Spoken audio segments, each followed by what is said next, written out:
Kyoto is the only major city in Asia where it is actually illegal to build a skyscraper. While Tokyo and Shanghai race to touch the clouds, Kyoto is doing the unthinkable. It is intentionally staying underground. In a continent where major cities are full of glassy high-rise skyscrapers and neon lights, how did Kyoto manage to stay frozen in time? Here's a secret behind Asia's most stubborn city. To understand Kyoto, you have to understand the weight of its history. Here's the thing, Kyoto wasn't just any other city. It was the capital of Japan for over 1,000 years, from 794 AD all the way to 1868. That's an entire millennium of political and spiritual power packed into one valley.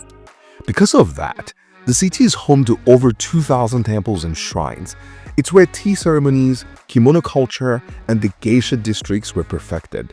So while Tokyo became the flashy new political face of Japan with never-ending skyscrapers, Kyoto remained the soul. But here's a question you might be thinking. Why does it actually matter if the city has skyscrapers? Well, in Kyoto, the city carries what you can think of as the burden of beauty. It's the idea that the city doesn't just belong to the people living there today, it belongs to history. And that brings us to a beautiful Japanese concept called shake, or borrowed scenery. See, in traditional Japanese design, the mountains surrounding Kyoto are considered a core part of the architecture. So if you build a bunch of 50-story skyscrapers in the middle of the city, you're not just building an office. You're basically killing the view of the sacred mountains that people have looked at for 12 centuries. To the people of Kyoto, a skyline isn't exactly just a sign of progress. It's more of a wall that cuts them off from the past. But let's be real. Cultural respect alone doesn't stop developers from wanting to make billions by building skyscrapers, right? That has actually required some of the strictest laws in the world. So get this, Kyoto city law limit buildings to just 31 meters, which is about 100 feet. Now, if you're not an engineer, well, think of that as roughly 8 floors. That's it, no more. And get this, it's not just about the height. The materials, the colors, and even the angles of the roofs are tightly controlled. You can't just go into Kyoto and put up a neon purple glass tower next to a centuries-old shrine. Even the McDonald's and 7-Elevens in Kyoto had to change their iconic colors to brown or gray to match the story of the city. So question here, if Kyoto is so beautiful and low-slung, then why do other Asian countries build skyscrapers? What's the obsession with height? Well, it comes down to a brutal mix of geography and economics. Most Asian megacities, think Hong Kong or Singapore, have zero room to expand outward. They're essentially trapped between the mountains and the sea. And so when you run out of horizontal earth, well, the only way to grow your city and your economy is to build a vertical city.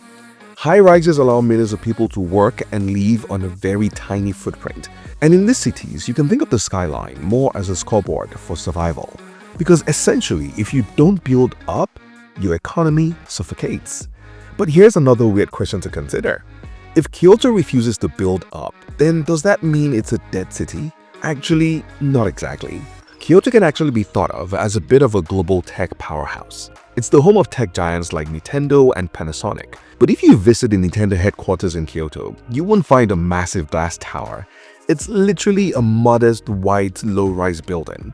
So Kyoto is proving to some extent that you can run the future of global tech without a futuristic skyline. But having said that, resisting modernity isn't free.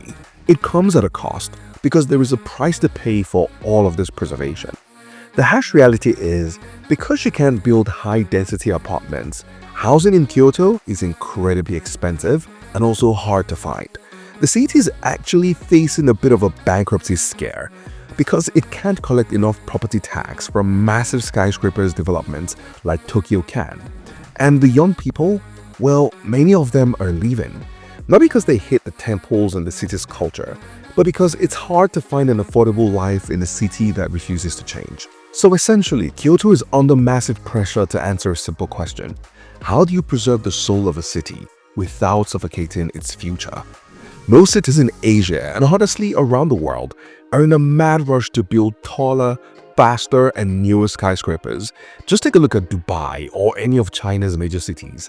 But throughout the years and throughout the centuries, Kyoto has quietly said, no thanks. In a continent where tradition is often bulldozed in the name of progress, Kyoto is a defiant outlier. It's a city that has saved its soul by keeping its eyes and feet firmly planted on the ground. And in doing so, it became the opposite of every Asian city. That's it for today. If you enjoyed this, then do subscribe and of course, watch this next video right here. See you in the next one.